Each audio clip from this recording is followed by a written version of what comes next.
Good evening, everyone. This is Vikas Srivastav again. So again, I'm hoping you all are having a great time, right? So this month we started the module Maths for Data Science. So in the first day we learned about calculus. In fact, we revisited calculus, right? So there was nothing as new, which were the concepts were not new to you, right? So they were sort of meant to be a recapitulation of the stuff which you have already learned in your high school, right? And then we spent 2 days on learning about linear algebra, right? So on the first day we learned about vector algebra, and then yesterday we learned about matrix algebra, right? So in linear algebra and calculus, so we have covered whatever we will use in understanding machine learning algorithms later on. And so today we'll start learning about probability theory.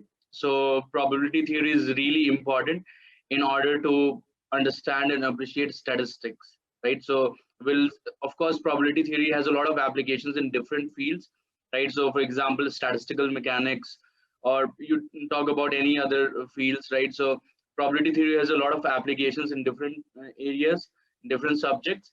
But for us, as a data scientist, it's very important that you acquaint yourself with the important notions of statistics, and we'll see how probability theory is applied in statistics later on when we actually start learning statistics, right? So the idea is whenever people say right, so you must have heard a lot of people say probability and statistics, right? So they're sort of like Tom and Jerry, right, in a way.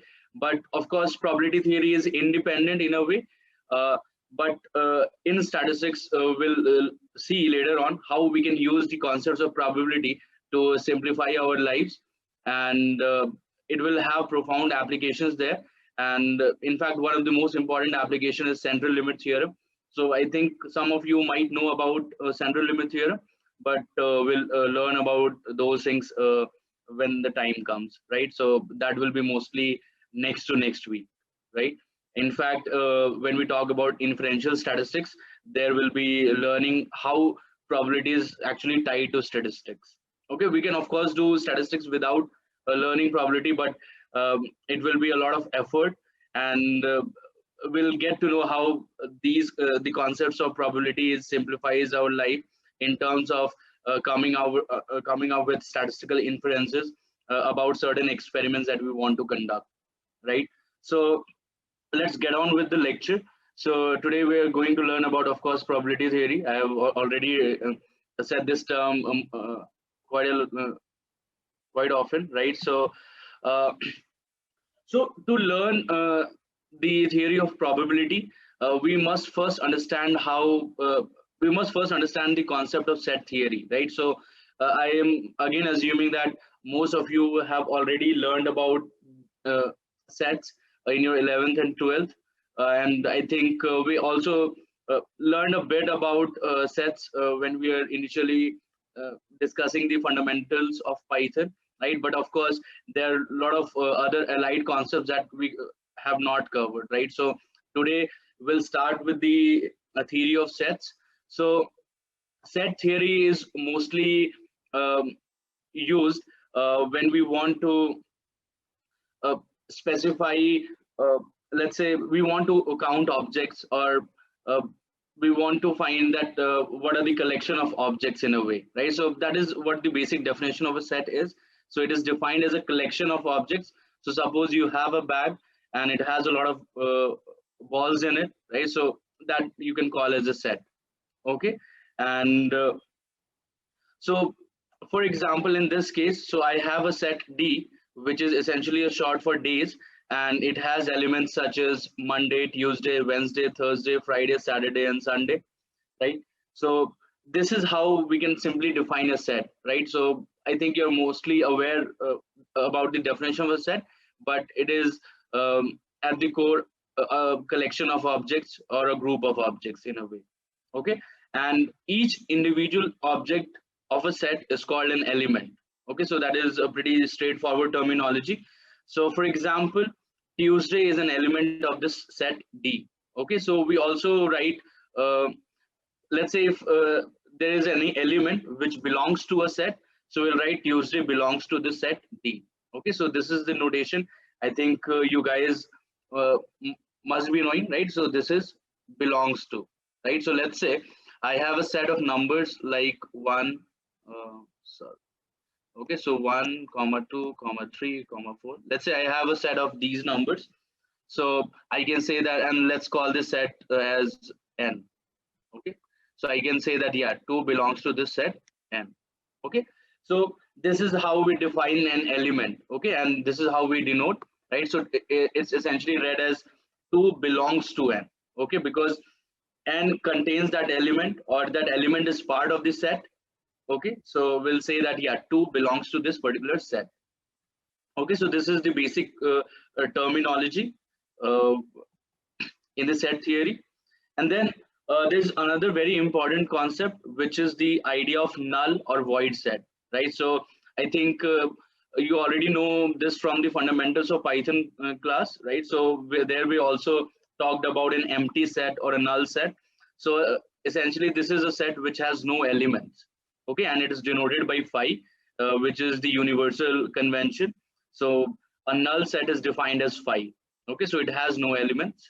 So essentially consider a bag which has no balls in it, right? So it has no elements in it, but we can say that, yeah, this is a null set. Okay, so there's another important concept, which is universal set. So a set containing all elements and of which all other sets are subsets. So universal set is that set which contains all the possible elements that you can think of, and of which all the other sets that you can come up with, those will be subsets of the universal set. One important notation I would like to introduce you to. So for example, so here we consider this set n, which had these elements, right? 1 comma 2 comma 3 comma 4.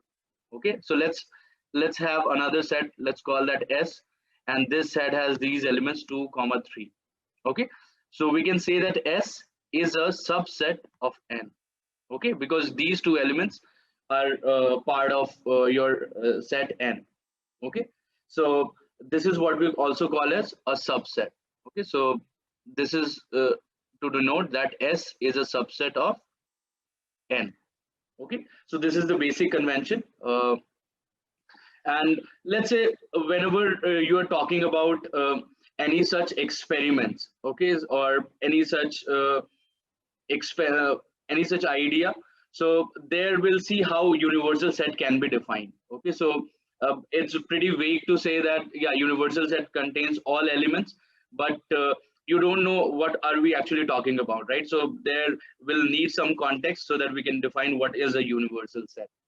Okay, so that will cover on in just a while. Okay, but these are the basic uh, terminologies which you should be familiar with, right? So you know what is a set, then you know the notion of an element, and then what is a null set, and of course we have this idea of subset and a universal set. Okay, there are a lot of other concepts which I'll cover in just a while. For example, superset or power set, etc. Okay, so let's move ahead. uh, so there is one very important concept whenever we want to uh, apply or understand set theory. So this is the idea of Venn diagrams.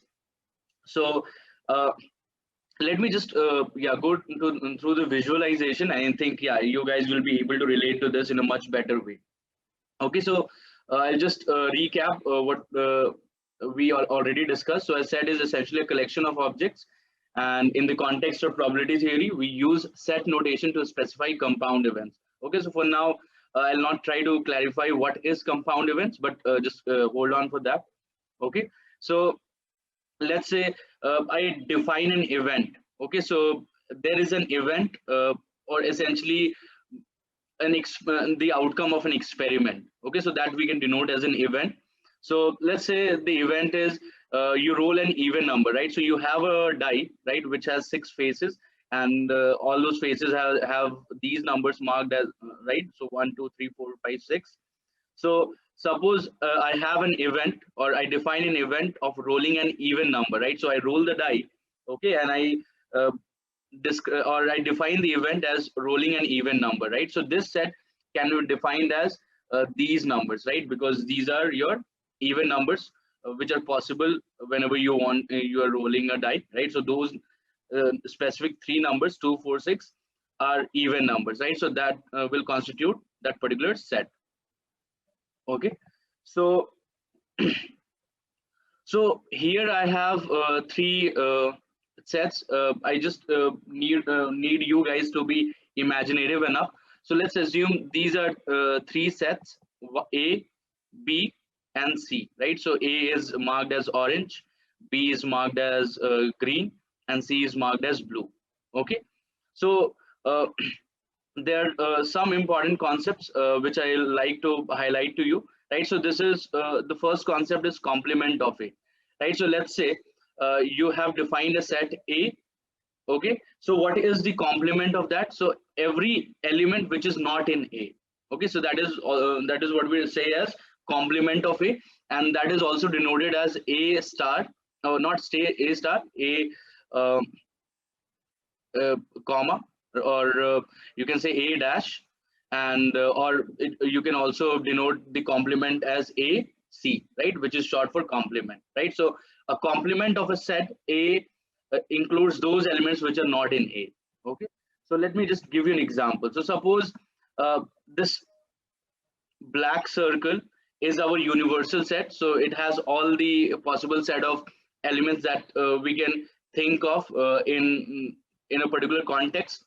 Okay, so this is what will constitute. So this everything which is inside the yellow, not the yellow, the black circle, right? So let's assume that all the elements which are within the black circle, so that will constitute a universal set. Okay, and then you have A, which is let's say some set, then B is some set, C is another set. Okay, so of course you can define a different set of constructs. So for example, let's say we're considering the uh, experiment where we are rolling a simple die, right? So it has 6 possible outcomes, so 1, 2, 3, 4, 5, 6. So that can be your universal set. So universal set consists of all possible set of outcomes that we can think of. Okay, and then A can be defined as, let's say, uh, the prime numbers, or the event in which we get a prime number. The green can be defined as, let's say, a set which consists of even numbers, and then let's say this blue one can be defined as the set which consists of odd numbers. Okay, something like that. So this is how you can set up a context based on a particular situation, and you can define your sets in this particular way. Okay, so we're talking about the complement. So I'll select A here. Okay, so I want to find what is the complement of A. Okay, so let's select A, and then I can specify dash from here. Okay, so I'll submit this. Okay, so everything which is outside of A, that will be considered as the complement of A, right? So this is denoted as the yellow region, right? So whatever we are seeing in the white region, that is the set A, but everything which is in the yellow part, that is the complement of A, right? So uh, uh, so the complement of A contains all those elements which are not part of the set A. All right, so that is the basic idea of complement of A. Okay, now let's talk about another important concept. So this is the intersection of A and B, right? So I think you already are aware about this particular concept. So let's say we have two sets A and B, so their intersection is defined as A intersection B, right? So this is the uh, sort of upside down horseshoe magnet. So that is the notation for the intersection. So this is denoted as A intersection B.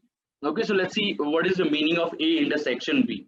Okay, so I can define A. Okay, so maybe I'll just reset this. Okay, so I define A intersection B.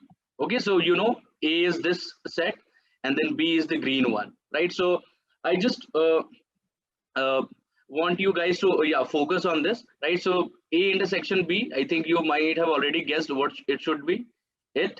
So this is this small yellow region, right? So so the common elements which are present in both the sets A and B will constitute your intersection of set A and set B. Okay, so this is how we define the intersection, and this is a very standard example or a pictorial representation, what we also call as Venn diagrams. So Venn diagram is a really important a pictorial tool to visualize the concept of set theory, right? So we'll of course talk about complements, intersection, unions, right? So it's very easy to see which elements belong to the complement or which element belongs to union or intersection, etc. Okay, so this is A intersection B. Okay, so I can play around with this. So let's say I, so what I'll do, I'll define few areas for you guys, and I want you guys to answer for me particular thing which I'll input in here. Okay, so let me just define for you first. So suppose this is what I call as area A1, this is A2, this is A3, let's say this is A4, okay, A5, okay, A6, A7, A8, okay, something like this. So of course we can divide, so everything which is not all the elements which are not present in, let's say, set A, B and C, so they will be present in the area A8. Okay, so this is of course A6. Okay, so now there's an interesting question I want you guys to tell me. Okay, so I'll just share the Padlet link with you guys.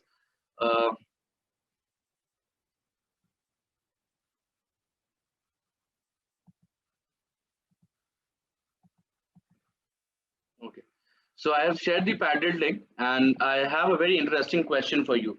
So as of now, you know what is an intersection and what is a complement, right? So now I want to find out what are those elements which are present in this particular A intersection C complement, right? So A intersection C complement, right? So can you tell me which area would it correspond to? So it might not be a single area, but a combination of these areas. So I want you guys to tell me which area will it be. So yeah, maybe you can start answering here, right? So I'll just yeah, come back to here. So A intersection C complement, right? So C complement is everything which is outside the blue, okay, and A is of course this, right? So what do you think would fall in A intersection C complement? Okay, so I want answers from you guys. So A1 plus A2, all right. So a lot of people are saying A1 plus A2. Okay. Okay, so let's see what it is. So as you can see, it is A1 plus A2, right? So a lot of people have, yeah, given the correct answer, but some people got confused, right? So this is A1 plus A2, right? So this is the area because so everything outside of the blue circle, okay, that will constitute your C complement, okay. And then now we are asked to find the intersection of that C complement with A, right? So everything outside the blue will constitute C complement, and the intersection with A will be the common region with A. Okay, so this is the area A1 and A2. Okay, so now I can ask a really other important question. So maybe I'll just reset this. Okay, so now I want you guys to tell me. So B complement intersection C complement, or okay. So can you answer this? So B complement intersection C complement. So B complement will be everything outside the green circle. Uh, C complement will be outside everything outside yeah this particular blue circle, right? So what will be B complement intersection C complement? So maybe yeah, you can rewrite your answers right in your post itself. So in terms of areas, do you think we can say what are we looking for? Okay, so A1 plus A8. Okay, some people are saying A1 plus A8. Okay, so let's see if that makes sense. So of course A1 plus A8. Okay, so this is how you get the intersection of this, right? So now I think, yeah, you guys are able to understand how we define the complement and how are we getting the intersection, right? So intersection is nothing but the common set of elements, right? So uh, B complement was everything outside the green circle. So and then C complement was everything outside the blue circle. So and we need to find the common region, right? So the common region will be nothing but A1 plus A8. Okay, so that's great, guys. Okay, so now let's move on. So there is another important concept, which is union of A and B. So union of A and B is denoted by A union B in this fashion. Okay, so this is everything in A or B or both. Okay, so I'll just give you an example.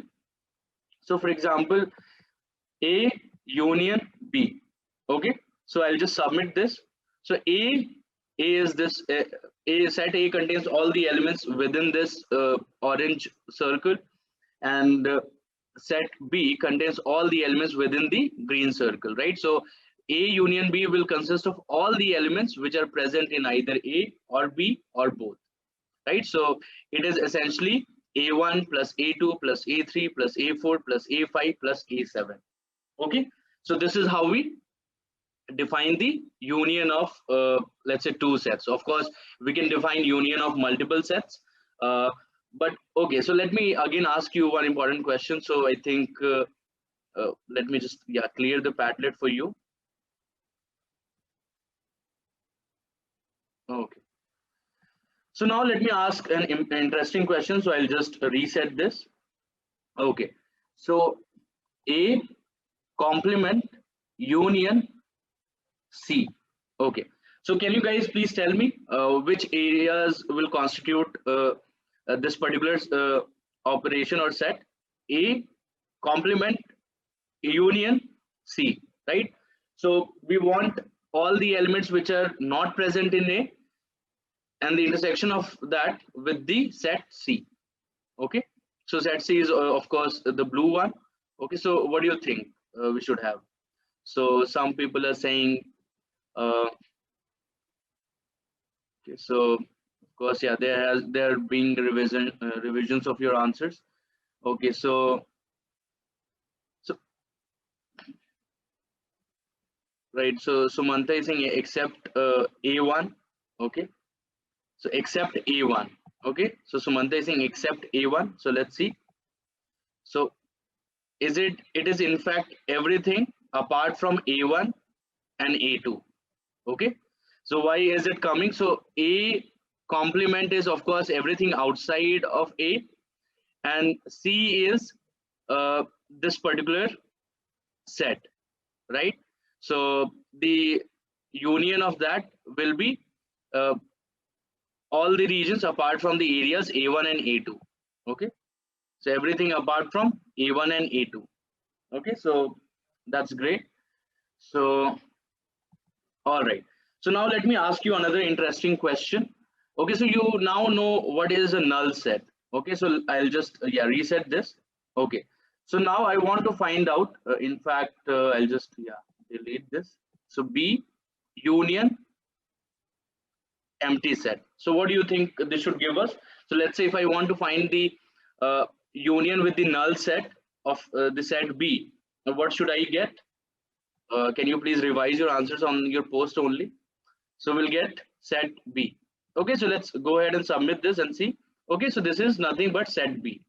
What happens if I try to find out C union, in fact intersection with phi?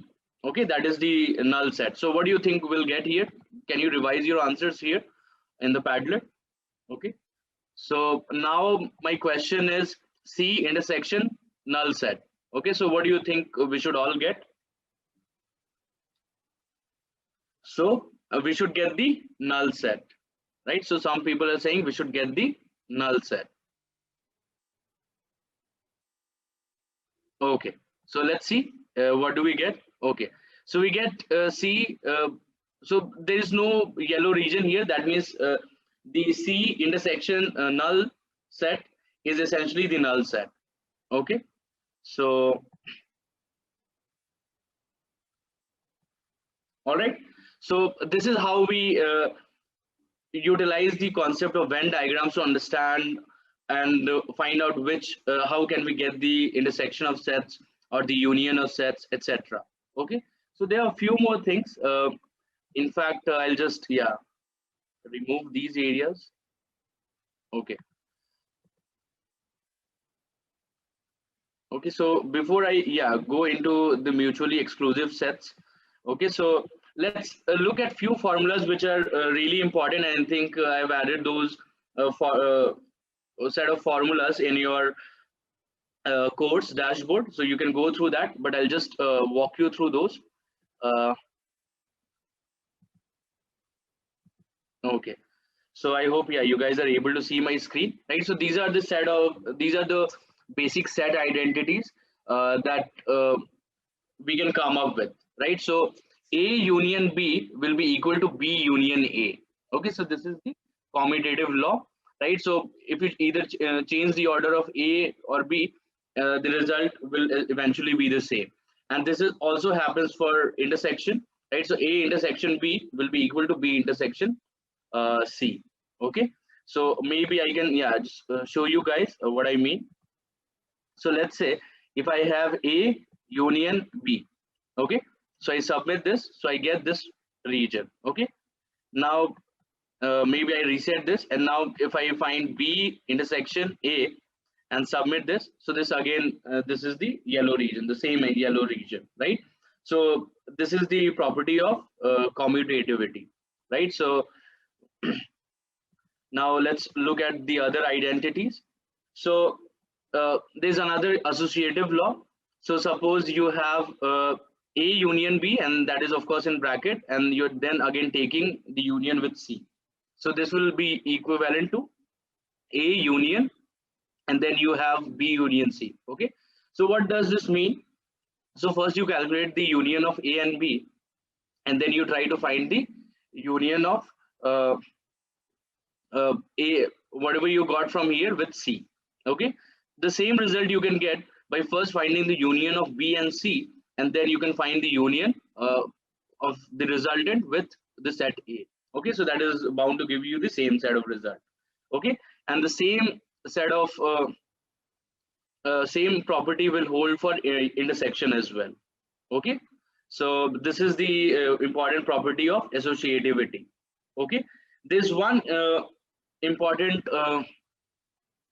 another law, which is distributive law. Okay, so suppose you have A union, and then you're doing the union of A with B intersection C. So why is this called distributive? So now these operations or operators can be distributed over, right? So we can have A union B, and then we'll have the intersection with, and then this will be A union C. Okay, so let's confirm this particular law, and you'll be able to realize why this is happening. Okay, so we are said that A union, and then I can put the brackets here, so B intersection C. Okay, and then I can close the bracket. Okay, so essentially what I am saying that A union B intersection C, so this can be distributed, right? So we can write A union B, right, intersection A union C. Okay, so let's see, let's confirm if this is actually true. So let's submit this.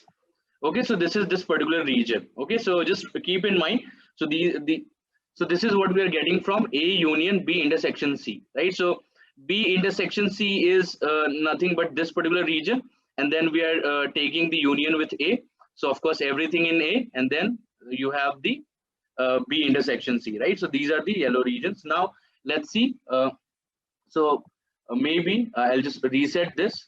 Okay, so I'll put A in fact union B, and then take the intersection with A union C, right? So let's see if we're getting the same, right?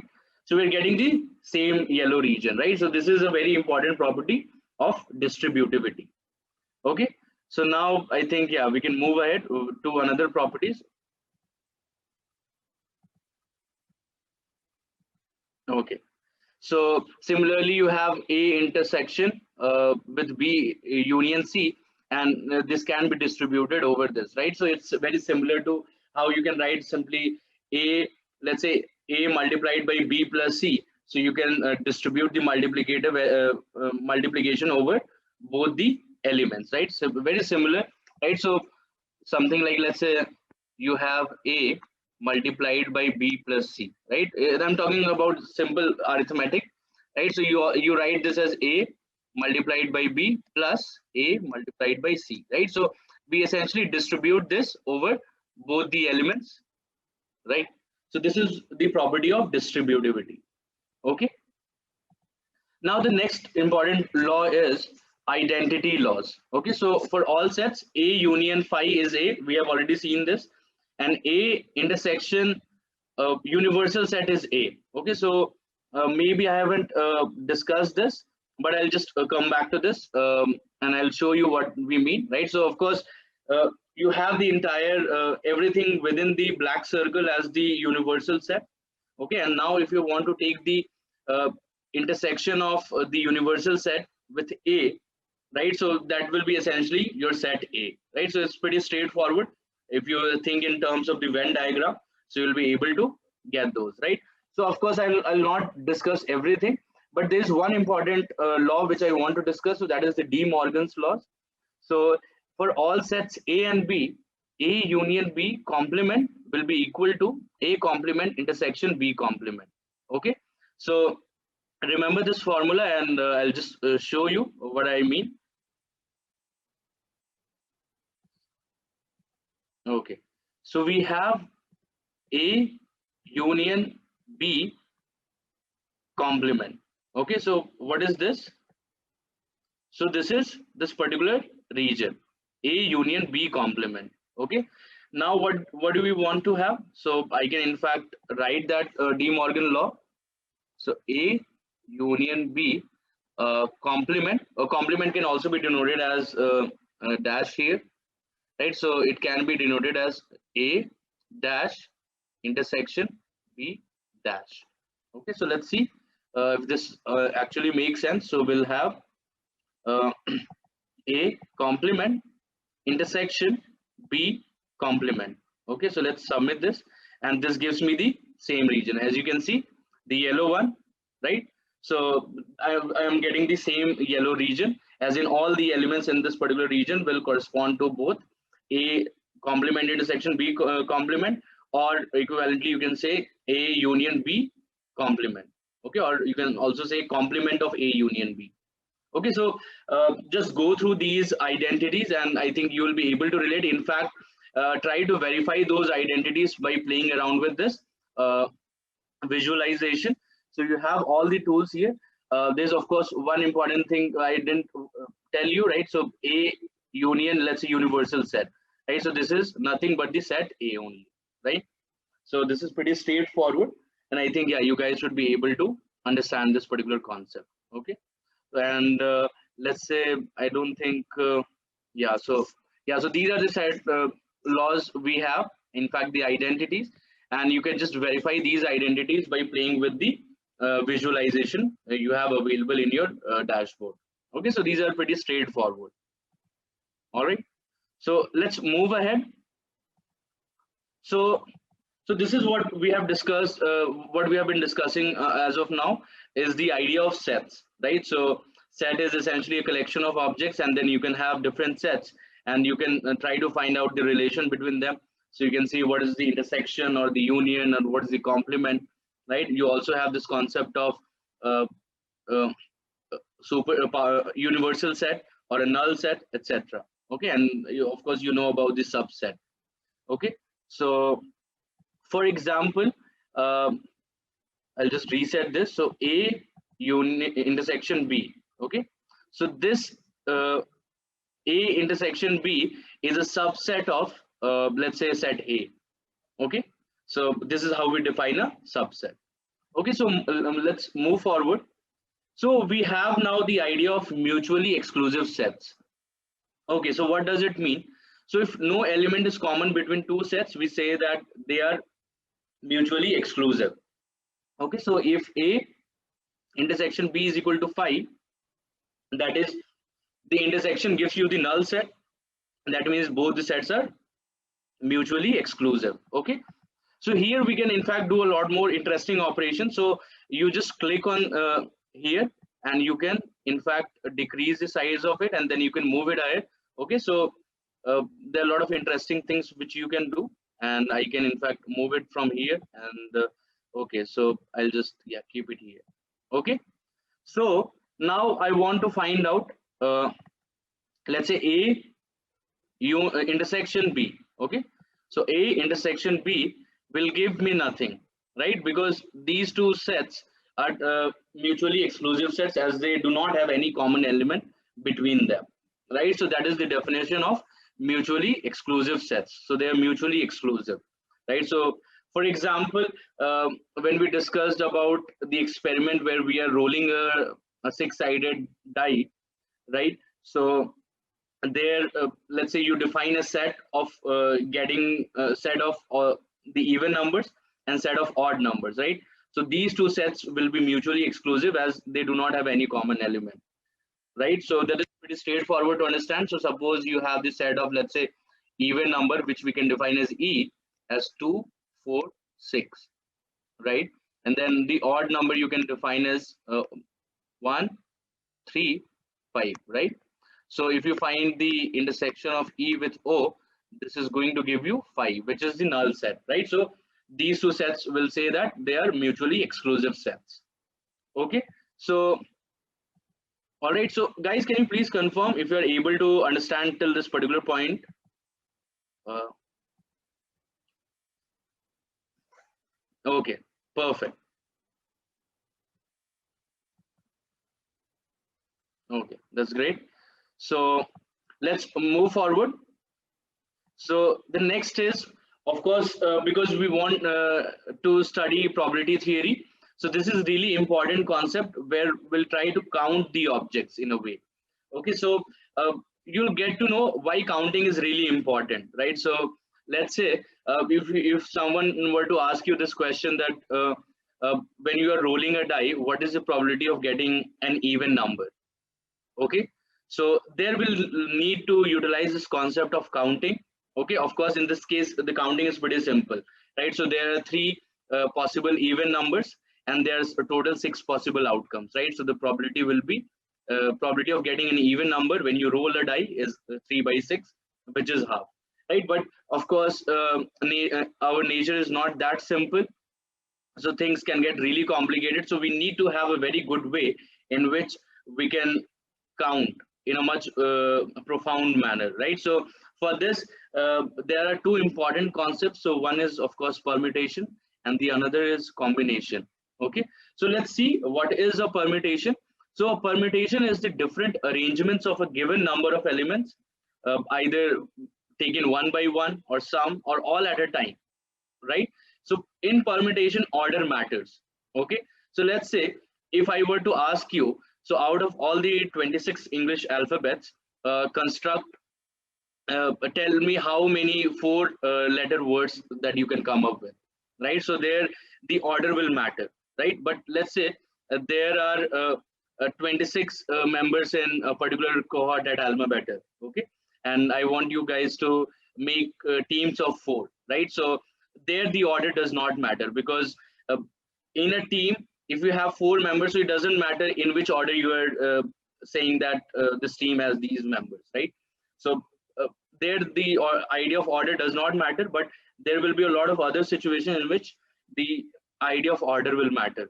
Okay, so this is, so where the idea of order matters, so there will utilize the concept or notion of permutation, and the plays examples of situations where will uh, we do not need the concept or idea of order, so there will use the concept of or notion of combination. Okay, so I'll just write down the example for permutation. So permutation can be used, let's say, uh, 1 second. So here, uh, So permutation. So just give an example here. So for permutation, let's say construct all possible uh, four lettered words, right? So this will be so here we can use the idea of permutation because the order of the letters will matter, right? Because I think, yeah, you learned about you have seen this in a dictionary, right? So let's say I have three words like A, B, D, okay, but of course if you have B, D, A, so here the order has changed, but they will be two different words, right? So this is an example of permutation. Okay, so here the concept of order matters, but then you have combination. So I'm just, yeah, again giving example where we can use combination. So find out the number of teams, number of, let's say, four member teams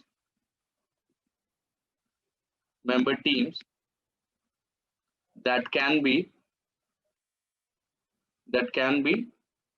created out of, let's say, 20 people. Okay, so this is where we'll use the concept of uh, combination, right? So just keep this in mind. Okay, so all right.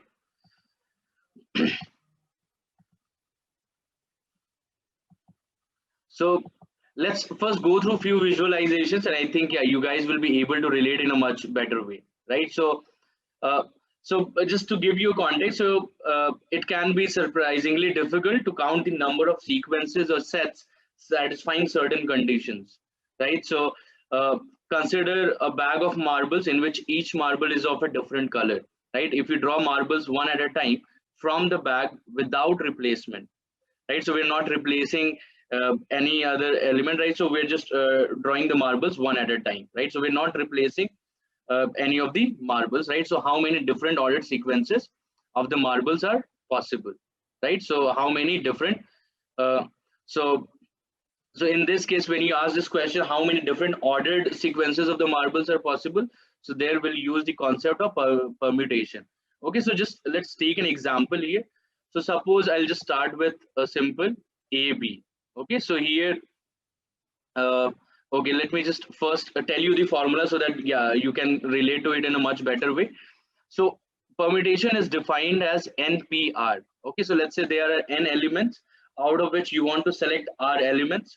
So the formula is given by n factorial divided by n minus r factorial. Okay, so there is a very elegant proof of how you can come up with this particular equation, but that is not of our concern. We'll just use this particular concept in consolidating our learning. Okay, so let's say out of n objects you want to select r objects, so and where the order matters, so the permutation is defined as npr. In fact, this should be written as n p r, and this will be n factorial divided by n minus r factorial. Okay, so this is how we define the permutation. And let's say uh, uh, you want to select r objects from the total of, let's say, n objects, and there you don't have the notion of order, right? For example, when we want to create a team out of, let's say, 26 people, I want to create four member teams. So how many teams we can make? So that we can get by yeah, writing NCR, which is C is for combination. So n factorial divided by r factorial n minus r factorial, right? So this is how we define, and as you can see from here, that npr is equal to r factorial times ncr, right? So can you guys uh, yeah, you must be able to identify this, right? So if you move this r factorial in front of this, so this is essentially what we have as npr. Okay, so NPR is nothing but R factorial multiplied by NCR. Okay, so these are two very important ways, different ways of counting objects. Okay, so these are really important.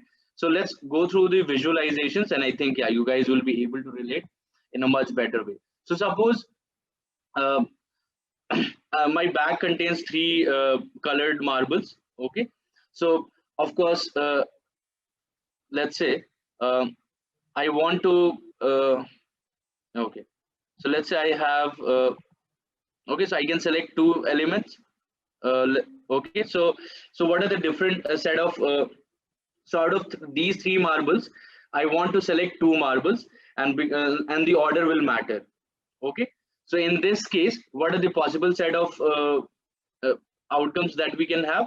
So A B, A C, then you can have B A, right? So A B is distinct from B A because the order matters here. Okay, similarly, then you can have B C, and then for C you can have C A C B, right? So we have six possible outcomes, and you can calculate, right? So 3P2 will be nothing by nothing but 3 divided by 3 factorial divided by 3 minus 2 factorial. Okay, so this will be 6 divided by 1, that is 6. Okay, so as you can see, there are 6 possible, and as you can see, NPR is 6 here. Okay, so now let's say if I want to select three elements out of these three. So here we'll have 8 different elements. In fact, yeah, 6. So A, B, C, A, C, B, B, A, C, B, C, A, C, A, B, and C, B, A. Right. So these are the distinct elements which we'll get when we uh, obtain the or draw the marbles in this particular sequence.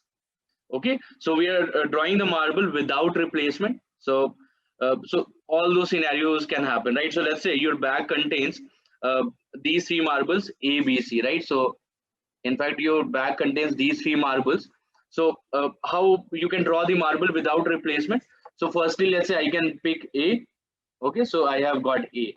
Now I can pick C. So I have got C, and then finally there's nothing left in the bag apart from B, so I'll get B. So ACB is one such sequence, but of course you can do it in a very different ways possible. So firstly, let's say you can select B, right? And then you can select A, right? So BA, and then you can select C, right? So BAC. So this is that element, ACB is that element, right? So in this way, you can draw the elements without replacement, and this is a very important concept. So this example demonstrates the idea of permutation. So in this way, we can count out all these different sets, right? So this is essentially a set, right? ACB. So now let's say if I have four marbles, and so I want to, let's say, first select two of them, right? So in what order can I pick, right? So I have uh, all these marbles in my bag. Okay, so at random, let's say if I want to pick, so I can, let's say, first pick C, and then I can, then after I've picked the marble with marble C, then I can get the marble A. Okay, or maybe you can also get the marble D, right? So that will be CD. Okay, so these are the possible, in fact, yeah. So in this way, so let's say if you first select C, uh, then you can have these elements or these marbles in sequence. If you, let's say, first pick the marble B, then you can have these marbles in sequence. Then let's say if you pick element A or marble A, then you can have these elements, right? So similarly for D. Okay, so this is where we are just picking two marbles, okay, from the bag of four marbles. Okay, so now let's ask ourselves some different questions. So let's say uh, I want you guys to tell me in the Padlet itself. So I'll just, yeah, clear this. Okay. So tell me. So let's say if I want to pick from a bag of, let's say, six different colored marbles. I want to uh, pick uh, three marbles. Okay, so how many without replacement, in fact, right? So how many sequences will get? So out of, so bag which contains six marbles, In fact, since different colored marbles, okay. So we'll get 6p3. Okay, so what is the number that you are getting? Can you quickly calculate and tell me what's the number that you are getting?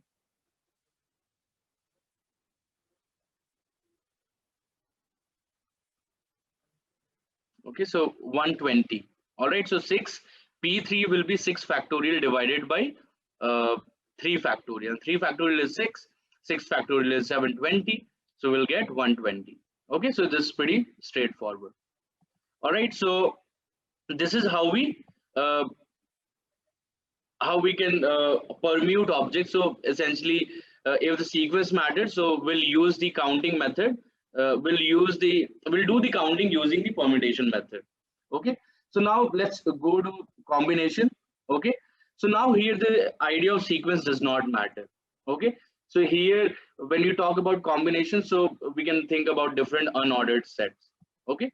So let's say I have 4 marbles in my bag and I want to draw 2 marbles there from it. Okay, so it doesn't matter which colored marble I pick first. Okay, so let's say if I picked A first and then I drew the marble B, right? So I have A B. Even let's say, so that can be one set, right? So A B, and let's say if I pick the marble B first and then I drew the marble A, right? So that is essentially the same thing, right? So here, if we are saying that the concept of order does not matter, so AB will be equivalent to BA, right? So the order will not matter or the order in which we are drawing the marbles. Okay. Eventually, in my final outcome, if I have those marbles, so I am satisfied with it, right? So I don't have to worry about which marble I drew first or which marble I drew later, right? So un unless and until I have the same set of marbles, I'm happy with it, right? So this is the concept of combination. So if you're drawing 2 marbles out of 4 marbles, so you'll get how many combinations? So how many numbers? Or so 4C2, that will be 4 factorial divided by 2 factorial divided by 2 factorial. So this will be 4 factorial. Of course, you can write in this manner. So 2 factorial divided by 2 factorial into 2 factorial. This will get cancelled, and 2 factorial is 2. So this will be 2. So this will be 6. And as you can see, so there are 6 possible 6 ways in which we can draw 2 marbles from a bag of 4 marbles, in which it does not matter which marble I drew the first, right? Okay. So this is the concept of combination. Okay. So let's say if I want to draw 3 marbles out of a bag of uh, uh, 4 marbles, so here in fact we'll have even less, right? So we'll have ABC, ABD, ACD, or BCD, right? So these are the only possible combinations in which I can draw 3 marbles or from a bag of 4 marbles, right? So as you can see, so this is essentially 4C3. This will be 4 factorial divided by 3 factorial, 1 factorial. 1 factorial is 1, and we can write 4 into 3 factorial, right? And then 3 factorial we can simply cross off. So this will be 4, right? So this is really important. And in fact, when we learned about 4p3, so 4p3 is nothing but 4 factorial by 1 factorial, which is 24, right? So essentially, your number of permutations will be r factorial times the number of combinations. Okay, if you're drawing the same number of objects from a given set, given number of n objects. Okay, so this is the concept of permutation and combination. Okay, so let's just do some interesting analysis here. So I have defined a function which is factorial here, right? And for NP, I'm defining permutation in this way, right? So this is the same definition that we have learned. Okay, so let's say if we want to calculate C21, right? So that will be 2. Let's say P10 2, so that will be 10 factorial by 8 factorial. So it will be essentially 10 into 9. So that is 90. Okay, so now I want to do something interesting. Okay, so there's a important package which is IDER tools, and it provides 2 important functions, which is permutation and combination.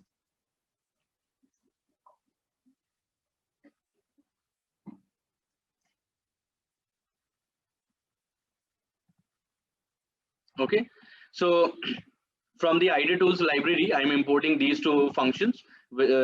These are permutations and combinations, right? And as you can hover over it, so it will give you permutations object return successive R length permutations of elements in the iterable. Okay, so in this case, our iterable will be this list, which consists of three elements A, B, and C. Okay, so if I pass this list in this permutations function, and I store this in sequence, right? So it gives us some iterator object, okay, and then we can pass this sequence inside the list function, okay, and then we can iterate over each element. So this will give me all set of possible permutations, right? So what does it give? So A B C, A C B, B A C, B C A, C A B, C B A, right? So this is what we get. So all possible set of permutations here, right? So essentially we are selecting all three, right? So essentially it's 3p3, which is 3 factorial. Okay, so 3 3p3 is nothing but 6, right? So these are 6 different permutations possible for these elements here, right? So now let's say I want to, in permutations, I can of course define my R, that is the number of elements I want to select or draw. So let's run this particular bit. Okay, so here also we're getting 6, which is because if you calculate 3p2, that will again be 3 factorial by 1 factorial. So that will again be 6. Okay, so here what sort of uh, elements we can get if we are selecting two elements from these three elements? So AB, AC, BA, BC, CA, CB, in this way. Okay, now let's talk about combination. Okay, so I've created a variable combi in which of course I'm using this function combinations, similar to how I use permutations, and here I'm taking 5 elements which are A, B, C, D, E, and I want to select 3 items. Here of course when we are talking about combination, the order does not matter, and as you can guess, we'll be getting 5C3, which is essentially 5 factorial divided by 3 factorial divided by 2 factorial. Okay, so how what will it be? So this will give us 10. Okay, so 5C3. Okay, and in this way you can calculate. Okay, so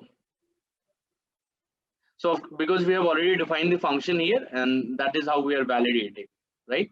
So C5, so 5C3 is nothing but 10. Okay, and as you can see here, so we have 10 uh, sets here. Okay, so in which we have drawn 3 elements from a given 5 set of 5 elements. Okay, so now I have an interesting problem for you. So students of cohort Nilgiri are going to complete a capstone project next week. Okay, so they will be divided in teams of 3. Okay, so in how many ways can we do this? So there are a total of 19 students in the cohort. Okay, so these students are Bhanu, Chitranjan, Dristanta, Nurul, Himanshu, Kirtana, Prashant, in fact 2 Prashants, Priyanshi, Rajat, Rishabh, Rohan, right? Sanchita, Sheer, Shubham, Shweta, Smruti, Sumanta, and Sriram. So these are the students we have in our cohort Nilgiri. And now we want to find out how many different teams can we make of 3 members. Okay, so can you guys please answer in the padded? I'll just clear it, and then you can start answering. Okay, so please tell please write your answers here. So how many uh, yeah so how many teams can we make? Okay, so let's say each team will have 3 members. Okay, and so how many teams can we make out of 19 students in the cohort? So 19C3. All right, so so let's calculate this. So this will be 19C3. Okay, so this will be 969. So there are 969 teams that we can come up with, and of course when your project happens, there will be only how many teams? So of course 19 is not a multiple, so every team will have distinct 3 members. So let's say we come up with 6 teams or 7 teams. Of course a single team will have, let's say, 4 members or 2 members, in that fashion. But the total number of teams that we can come up with is 969. Okay, and we can find out what are the different set of. Okay, wait a second. So I have not defined this for. So we can have different set of teams, right? So like so yeah, so we can have Nurul, Shubham, Shweta, we can have Nurul, Shubham, Rohan, right? So we can also have so Shubham, Shweta, Smruti, right? So there are a lot of different teams that we can come up with, right? Shubham, Prashant, Bhardwaj, Rohan, right? So there are a lot of different teams that we can come up with, and that is how we'll yeah, divide, get the number of teams, or get the teams in fact. Okay, so now let's say in any team we don't want more than one student from the top 8 students. Okay, so we don't want more than one student from the top 8 students. So let's say I just name them. So let's say Shubha. Of course, this was for the previous squad. Maybe Sanchita. We can have Rohan, right? Or in fact, Rohan. And then we can have, let's say, Rishabh. Then we can have, let's say, Himanshu. And let's say Priyanshi. And then we can have, let's say, Sumanta. And then we can have, let's say, Rajat. Okay, so these are the top 8 students. I'm just taking an example. So in any team, we don't want more than one student from the top 8 students. Okay, so these are the top 8. Okay, so what are the remaining students? So I think, yeah, students is not defined. I think so. This will, yeah, I can put Nilgiri here. I'm not sure, yeah, but I'll, right. So let's see who are the remaining ones, right? So the remaining ones are these guys. Okay, so so we have 19 students, and the top 8 are these guys. Okay, so how will we calculate? So this will be 11C2. Okay, so there will be 55 teams possible. Okay, so let's see what are those teams.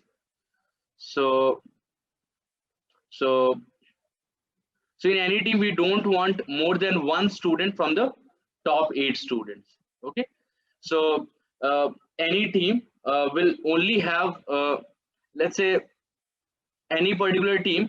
Let's say if there is, let's say, Shubham. So this team will not be valid. Let's say Shubham, Sanchita, and let's say Bhanu. Right. So this team is not valid. So any team can only have one member from the top 8. Okay. So how to calculate this? So we can calculate in this particular fashion. So we'll get these. So you pick any particular student from the top 8, and then you can make all those possible combinations. So let's say Shubham, and then Shubham can be tied up with, let's say, Prashant, Bhardwaj, and Kirtana, etc. in this particular fashion. Okay, so this was just an example. Of course, you can play around with this, and yeah, you'll get the idea. Okay, so how we can construct different teams with certain constraints and conditions.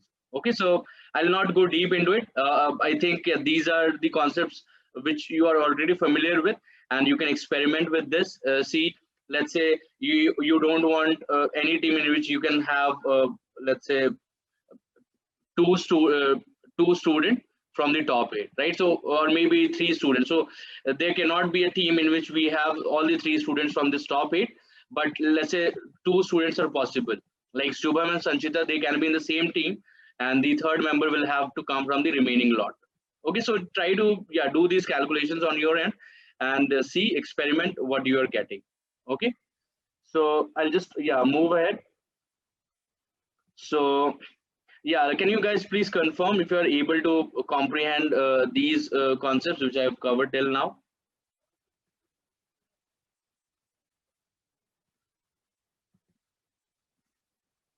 Okay, all right, perfect. So all right, so now comes the concept of basic probability. So now we have learned, so we first learned the concepts of set theory, right?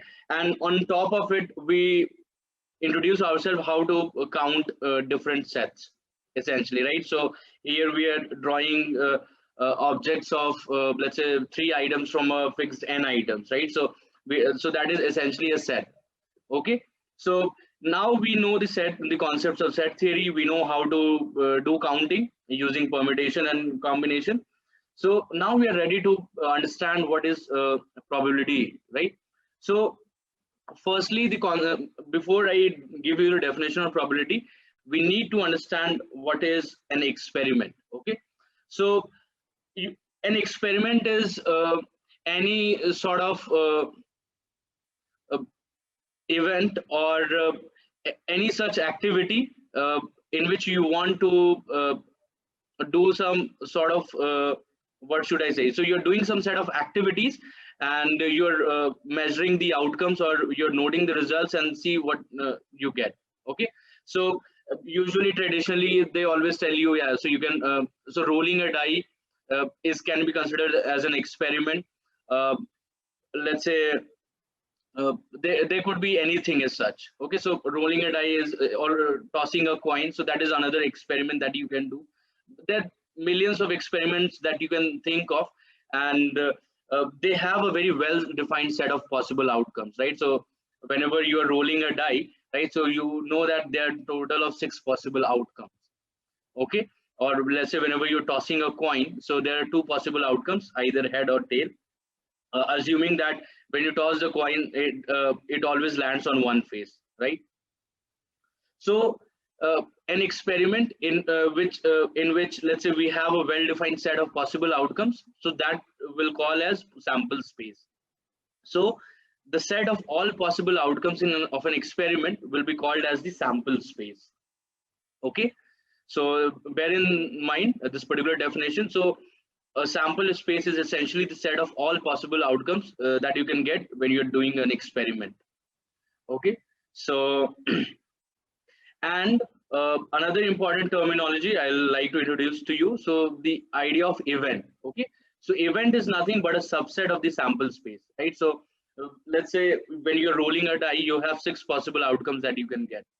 Okay, so what is an event? So an event could be something like let's say getting an even number, okay, on the top when you roll the die, right? So that is a subset of the sample space, because getting an even so the set of even numbers will be 2 4 6, and that is clearly a subset of your sample space. Okay, so we can denote that as, for example, in this case, I have the set A, which is the set of odd numbers, so that is 1 3 5, and this is our sample space S, which consists of all the possible outcomes for this particular experiment, which is rolling a die, right? So we can clearly see that A is a subset of S.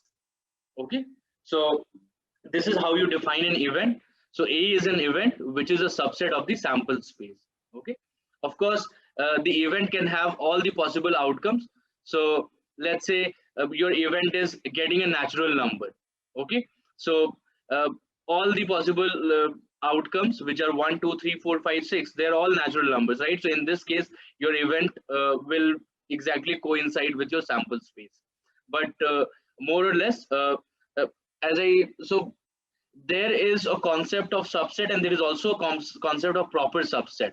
So proper subset is a subset in which so that particular subset is not equal to your sample space, okay, or the superset you are talking about. Okay, so for example, when I define the event getting an odd number, so that is strictly, so A is strictly a subset of S.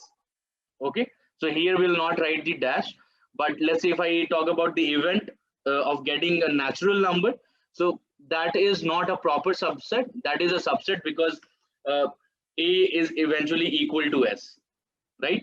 So I hope, yeah, you get the idea of a proper subset and a normal subset, right? So proper subset, so here will not have this particular dash, right? That denotes the equality in a way.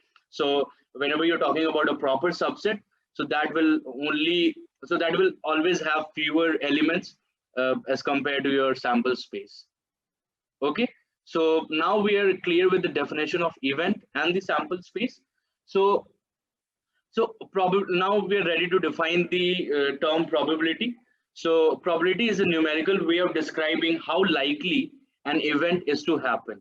Okay. So if each of the elements in the sample space are equally likely, okay, then we can define the probability of event A as PA, or the probability of event A is equal to number of elements in this set A divided by number of elements in your sample space. Okay, so for example, uh, what is the probability of getting an even number when you roll a die? So that will be simply NA will be, so probability of getting, let's say, even number. So that will be NA. So NA will be the set of even numbers. So that is, the number is 3.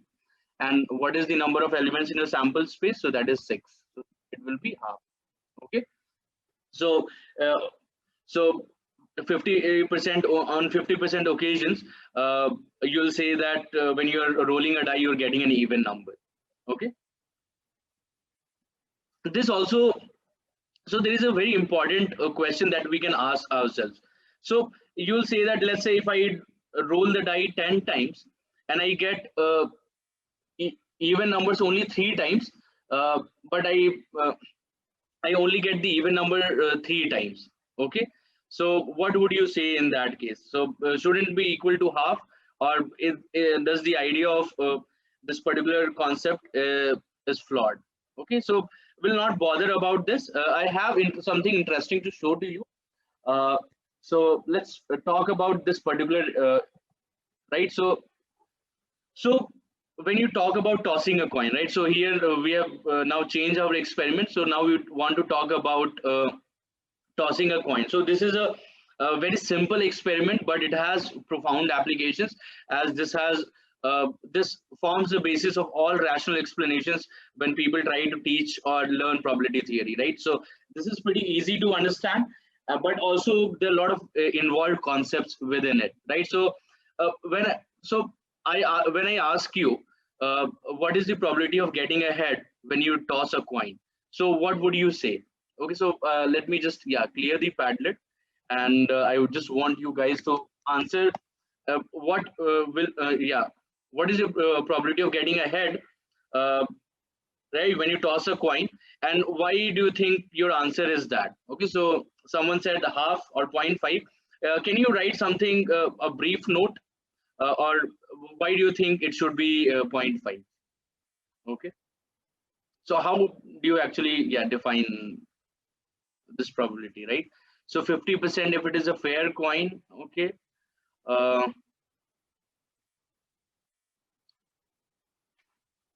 okay, so Nurul is saying that there are only two possible outcomes. So our sample space consists of two outcomes, and uh, we just want to, yeah, find the number of find the events which consists of only one outcome, that is, let's say, head.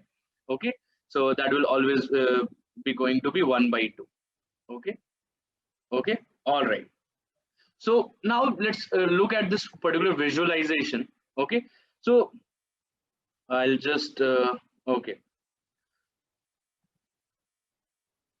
So these are the true probabilities which you know from your intuition, right? So because there are only two possible outcomes, head and tail, and you say that the probability of getting a head or tail is equal, right? So that's why you're saying 0.5, right? So you've assumed that probability of getting a head is equal to getting is equivalent to probability of getting a tail, right?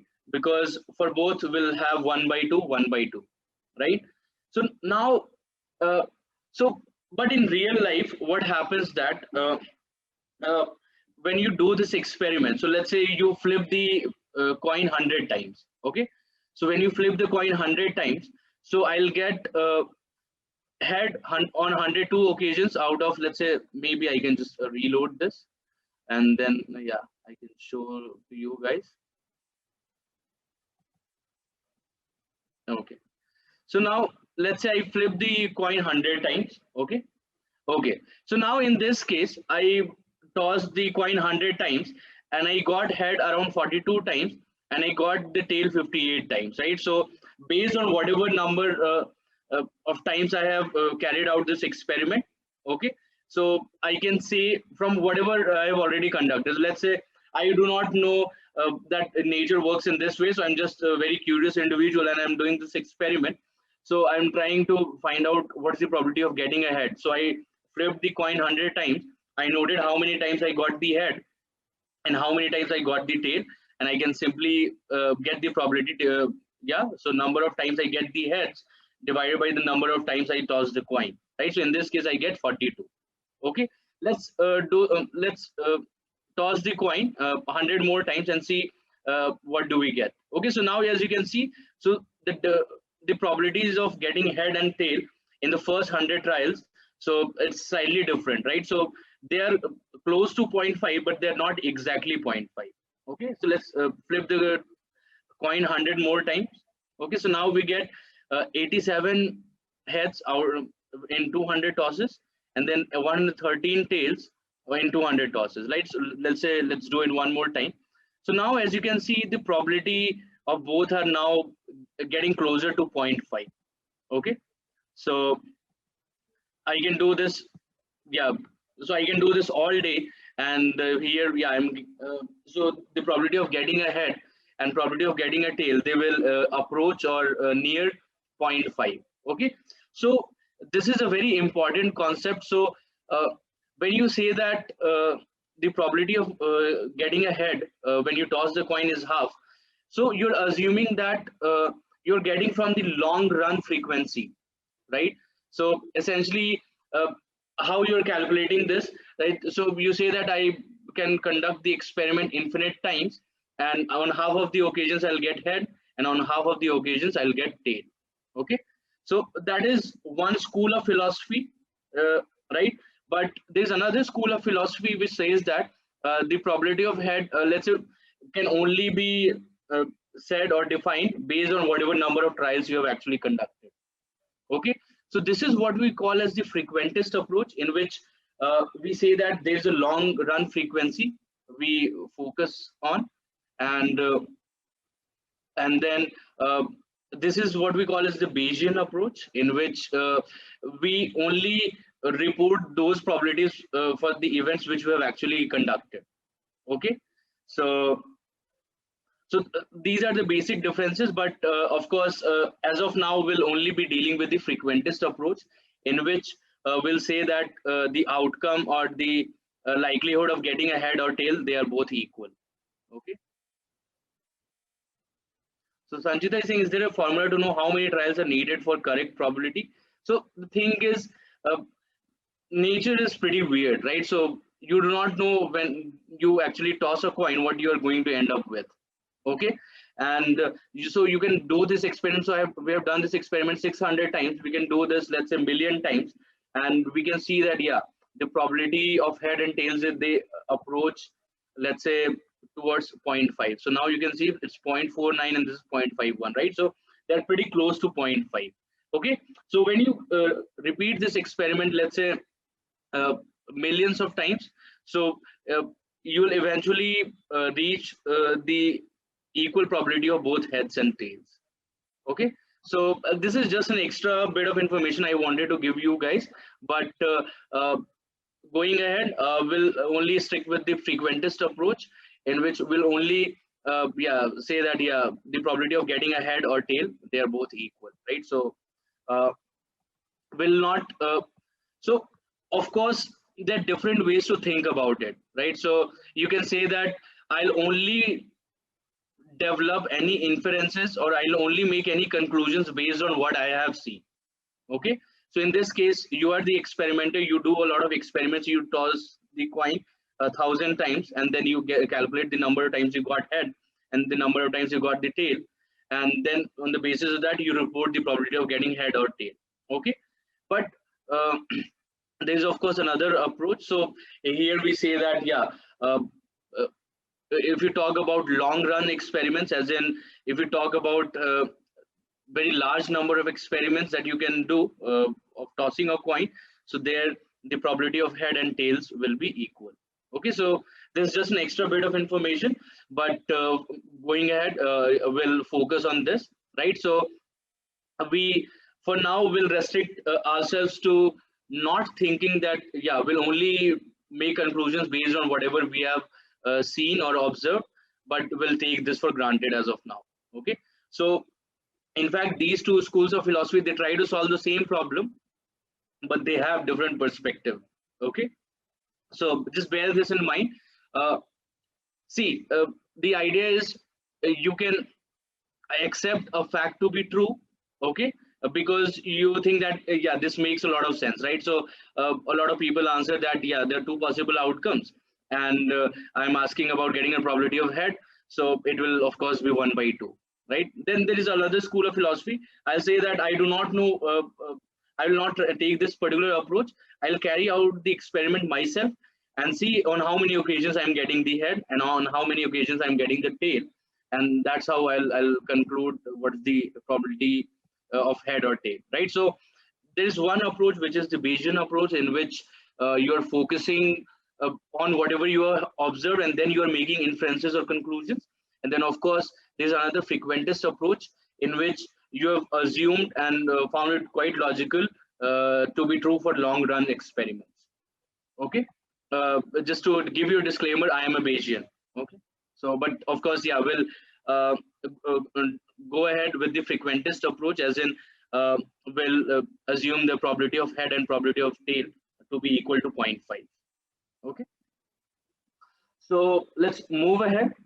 So so in probability theory, there are certain axioms which we need to follow. So axioms are essentially some set of rules or laws which kind of hold everything together in a way, right? So whatever that so wherever we want to use probability theory, we need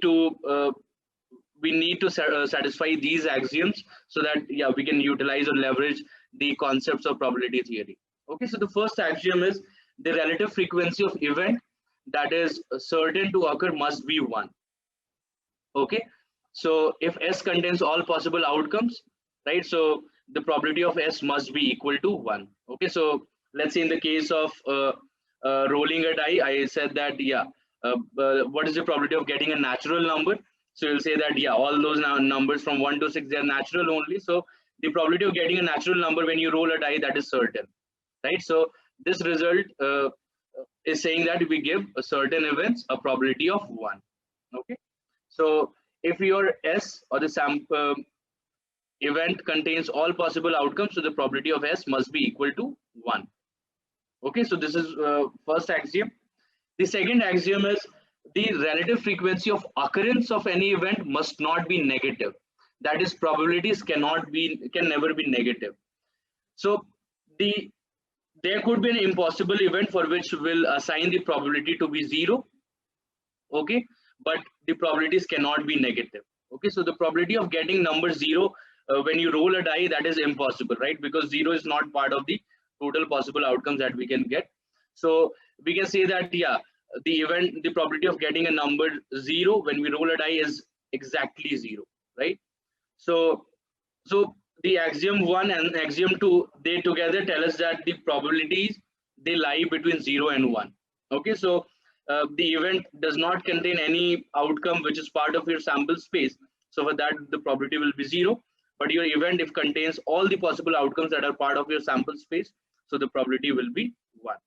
Okay, so the probabilities, the range of probability is 0 and 1. So 0 corresponds to impossible events, 1 corresponds to certain events. Okay, so you're pretty certain that yeah, when you say that yeah, probability of getting this or getting a natural number when you roll a die is 1, then you're pretty confident that yeah, I'm getting a natural number, right? So that is really important.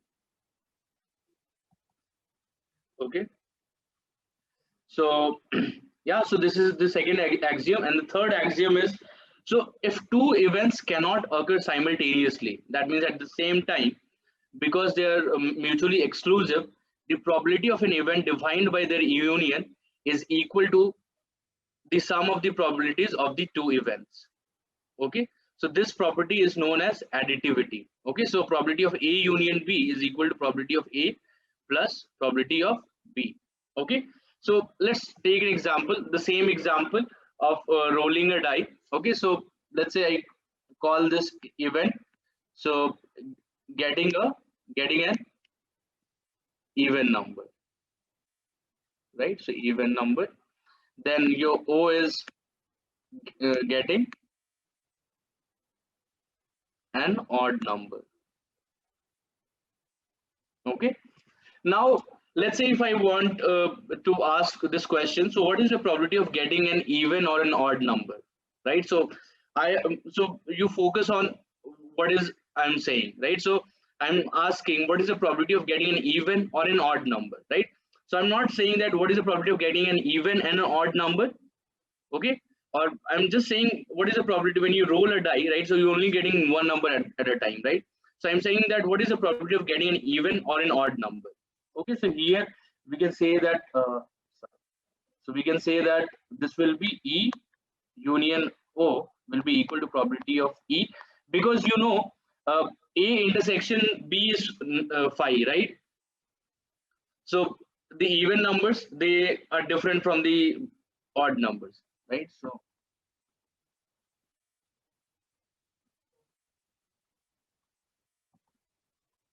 okay, so in this case it will be of course 0.5 and this will be okay.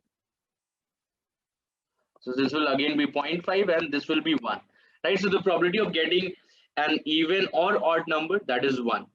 That is because these two events E and O, right? So their intersection is a null set, right?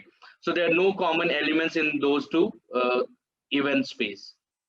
Okay, so your sample space consists of all possible outcome, your event space consists of all the outcomes defined for that particular event. Okay, so so if the two events, if they're mutually exclusive, the probability of an event defined by the union is equal to sum of the probabilities of the two events. Okay, all right, so moving ahead, so this is the addition rule. So we say that, yeah, axiom number 3 is often known as the special addition rule for a more general case where two sets are not necessarily mutually exclusive.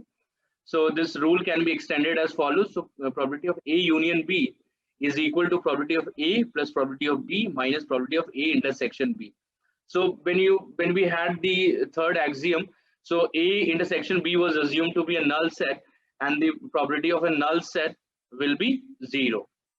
Okay, so that's why so that third axiom was the special case of this particular formula or the rule, which relates the in probability of unions with individual probabilities and their unions. Okay, so this is how that can be defined, right? So let's see if this actually makes sense. Okay, so we have the right, so you know A union B. Okay, so what is it? In fact, I'll just what I'll do, and then I can, yeah, I can move these guys around. So A union B is this yellow region. Okay, so now just keep in mind these regions. So what we are going to do, we are going to find first A. So A is this particular region, B is this particular region, and uh, okay, and A intersection B is this particular region. Okay, so why are we doing minus here? Why are we doing minus here? Right, so it's a pretty obvious question that you can ask yourself. Okay, so I'll just write down the formula. Right, so probability of A union B is equal to probability of A plus probability of B minus probability of A intersection B. Right, so it's pretty straightforward. So A union B will be all the uh, so this event space of A union B will consist of all elements which are in the yellow region, right? What are the elements which are there in the event space A? So these will be, let me just highlight them. Or maybe I can just reset. Sorry, I'll just okay. So okay, so probability of so A is this particular bit. So everything here. Probability of B is this, or maybe in fact, if I can do. So everything here in the green, right? So everything here, and then probability of A intersection B is this particular bit. Okay, so I can use some other color, maybe black one, right? So this is what you have in A intersection B, right? So when you are adding these two, right? So this particular region, when you are adding these two terms, right? So this particular region is getting added twice, right? So you're considering those elements twice, right? So that's why to remove that effect, you need to subtract this particular bit from the equation so that you can get the probability of A union B. Okay, so it's getting counted twice, so that's why we have this particular formula. Okay, so you can just verify this with the Venn diagram here, but just remember this. And in this special case, when A and B are mutually exclusive sets, as in they do not have any intersection, so the probability this will be zero. So essentially, this formula gives us the third axiom that we had. Okay, but these are the three axioms which form the basis of your probability theory, right? So once you have guaranteed that, uh, the probabilities lie between 0 and 1, okay, and the two events, so for mutually exclusive events, the probability uh, of, of the union of both the events will be simply defined by the sum of the individual probabilities of the events. Okay, so these are the axioms, and of course you can verify that the third axiom is a special case of this particular formula. Okay, so can you guys please confirm if you are able to understand this particular bit? Okay, okay, perfect. All right, so let's move ahead. So now this is the final topic which we'll discuss. So this is a very important, that is conditional probability. So a conditional probability is defined as the probability of an event given some other event has already occurred. Okay, so let's say you define an event A. So event A will have an event space consisting of the outcomes corresponding to that event, and then you have an event B, uh, which will so the event space B will consist of those outcomes which correspond to this event B, right? So a conditional probability is written in this way. In fact, it is read in this way, that probability of A given B, right? So anything which comes after the pipe operator, so that will say given, right? So probability of A given B, right? So given given this particular event, what will be the probability of any other event? So that is defined as the conditional probability.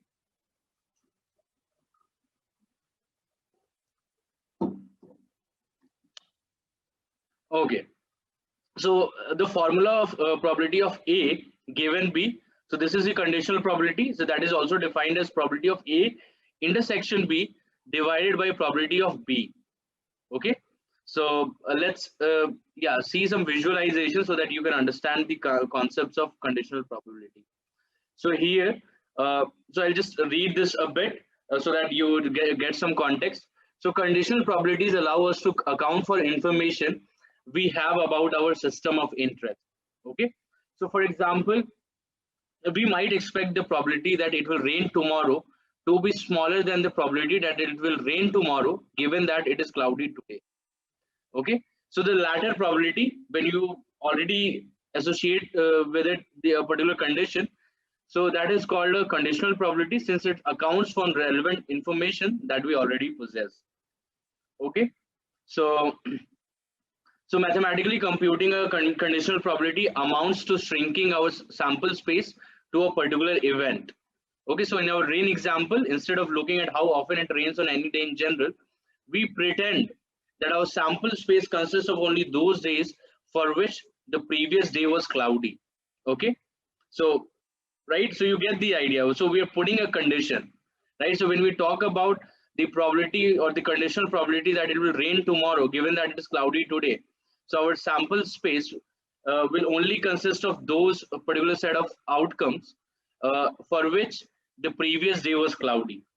Okay, so we then determine how many of those days were rainy. Okay, so here is a very interesting experiment that you can do. So of course, so this is the universe you have. So essentially this is an experiment in which balls are falling vertically, and they're passing through different barriers. Okay, so the barriers essentially, yeah, they're the balls are passing totally through them, but they are just sort of a transparent barrier in a sense. Okay, or maybe you can assume that um, so there is a mechanism such that the balls are getting slower there, but all the balls which are falling on a particular bar here, so they're getting through it, right? So there's no such ball which is, let's say, hitting the wall A and they're not crossing the wall A, right? So every ball which is hitting, let's say, wall A or wall B or wall C, they are getting through that wall. Okay, so maybe they're doing quantum tunneling or anything as such, but just yeah, imagine that particular scenario. Okay, so now, so here, as you can see, if you, right, so the probability of A, okay, so we, of course we can do a lot of experimentation here. So I can move A to here, so all the balls which are falling from the top, they have to go through the wall A, right? And as you can see, the probability of A is 1. Okay, and what is the probability of B? So probability of B is 0.33, so only 33% of balls are getting through B. Okay, and then if you talk about probability of C, only 33% of balls are getting through C. Okay, so you can play around with this, and so you will get the idea. Okay, so now I can select my sample space, so let's say A. Okay, so maybe I'll just wait a second. All right, so I'll move this here, and I also move C here. Okay, so now if I select A, so I'm selecting A. That means all the balls which are falling from top, they have to pass through the wall A. Okay, so 100% of balls which are falling from the top, they have to pass through this barrier or the wall A. Okay, and then, okay, so so now I want you to I want to ask some question. So I have some question for you guys. Okay, so let's say, so this is A. Okay, and then this is B. Okay, so B is, let's say, so all balls will have to pass through B only. Okay, so as you can see, probability of B is 1. Okay, so now I have a question for you. So what is the probability that a ball will, so what is the probability of B given A?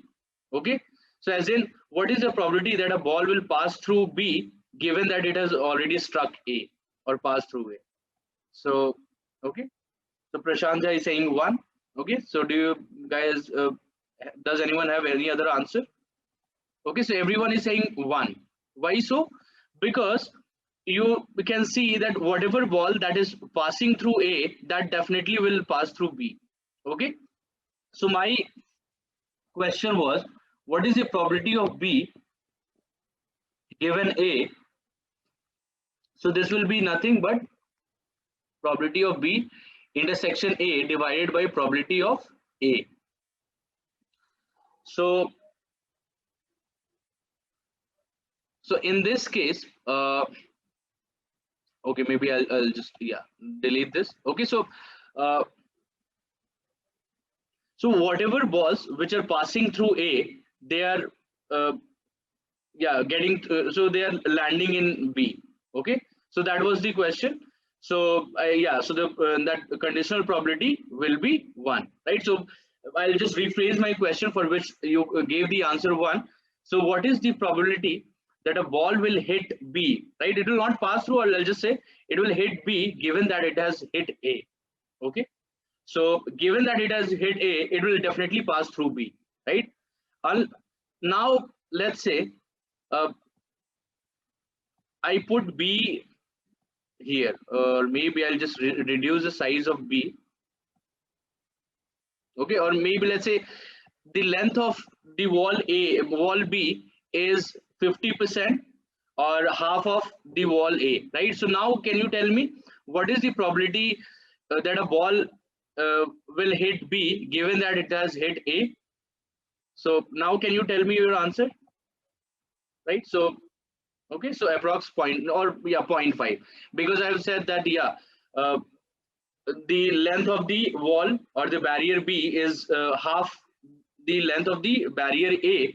So so half of the balls which are passing through A, they will definitely pass through B, and the other half will not hit B.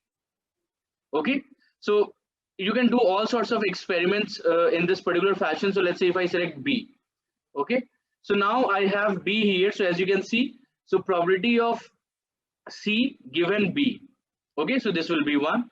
So of course I can change a lot of things. So maybe I'll just decrease this, right? So keep this here, and now I can select B. Okay, so the probability of B given B, of course, that is 1. Yeah, that because that is our universe now, as in all the balls, they definitely have to pass through B. But now if I want to ask what is the probability that a ball will pass through A given that it has passed through B, so this will be 0.27, because the length of this particular barrier is 27% of the entire length.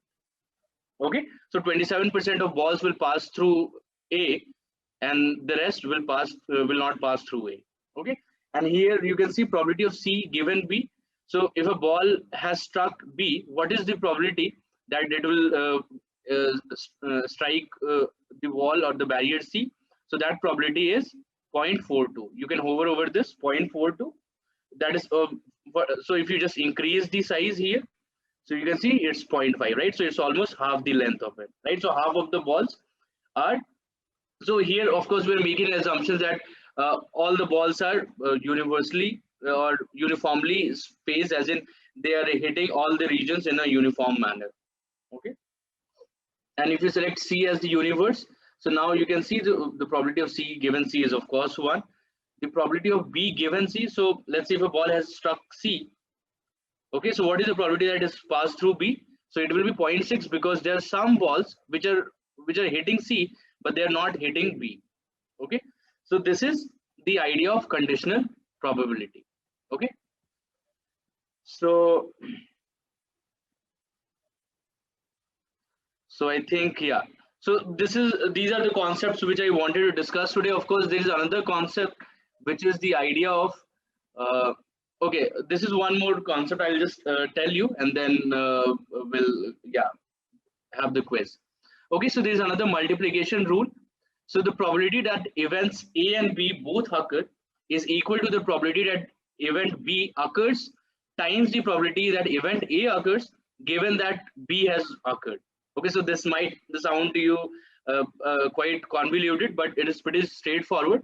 So probability of A given B, A intersection B, that means both the events occur, right? Events A and B both occur is equal to probability of B, right? So the probability of B multiplied by probability of A given B. Okay, so this is just another way of writing this particular thing, right? So if you move the probability of B to this side, so this is essentially what we have is in the multiplication rule. Okay, so if A and B are independent, so so probability of A given B will be equal to probability of A. Okay, so because it doesn't matter if whatever we have in the event space B, if A and B are independent, so probability of A given B is equal to probability of A, right?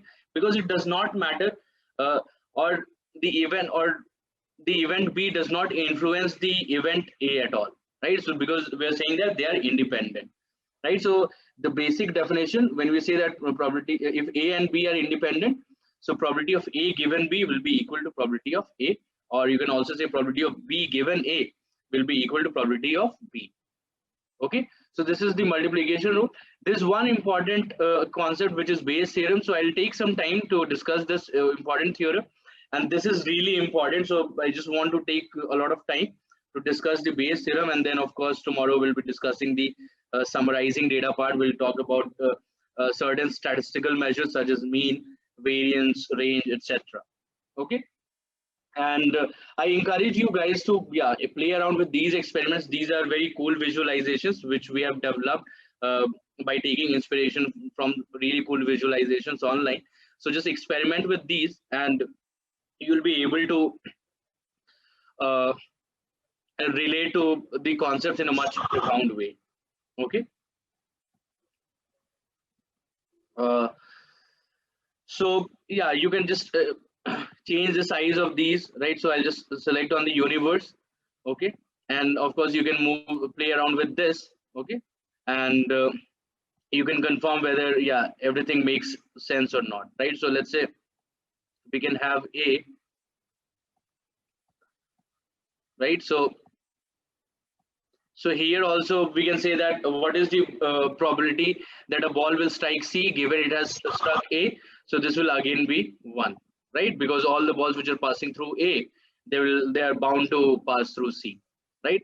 And of course, let's say if A is here, so what is the probability that a ball will, so if I ask this question, probability of C given A, right? So this will be 0, right? Because there are no balls which are passing through A and they're also passing through C. Okay, so you can, yeah, understand these concepts through by just experimenting with whatever you are given here, right? So when you are in the universe, of course it only shows you probability of A, B and C, right, the individual probabilities. But let's say if you select any thing as, let's say, A, right, so here the probability of B given A or probability of C given A, they will be 0 because all the balls are just passing through A, they are not passing through C or B, right? So in this way you can experiment around with these visualizations, and I think, yeah, you can get your concepts really consolidated. Okay, so any confusion as of now, guys? Or you can just let me know if you have understood the concepts, right? So just let me know over the chat, and then we can go ahead and have the quiz. Okay, so okay, so perfect.